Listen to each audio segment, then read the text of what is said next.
দর্শক, রংপুর থেকে যুক্ত হচ্ছেন সহকর্মী রবিউল ইসলাম। তিনি জানাচ্ছেন সেখানকার আবহাওয়ার সর্বশেষ অবস্থা।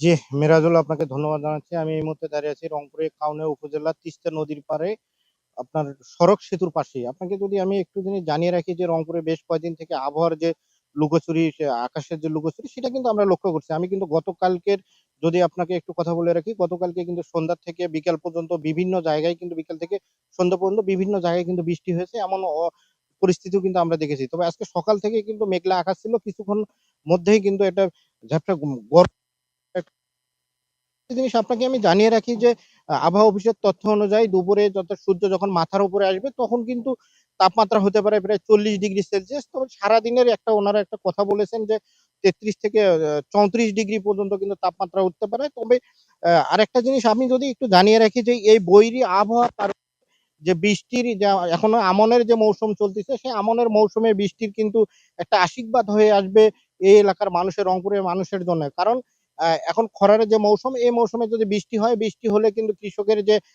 ফসলগুলো, সেগুলো কিন্তু অনেকটা ভালো হবে বলে মনে করছেন। তবে এই স্বস্তির খবর যদি কৃষকের থাকে, কিন্তু তিস্তা পাড়ের মানুষের জন্য কিন্তু এটা একটা অস্বস্তির বার্তা।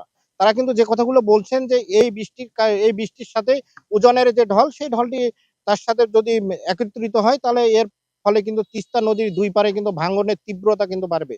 ফলে কিন্তু বসতবাড়ি সহ ফসলি জমি এই তিস্তা কিন্তু আবারও কেড়ে নেওয়ার সম্ভাবনা আছে। তবে রংপুর থেকে আমার কাছে আবহাওয়ার এতটুকুই ছিল, মিরাজুল।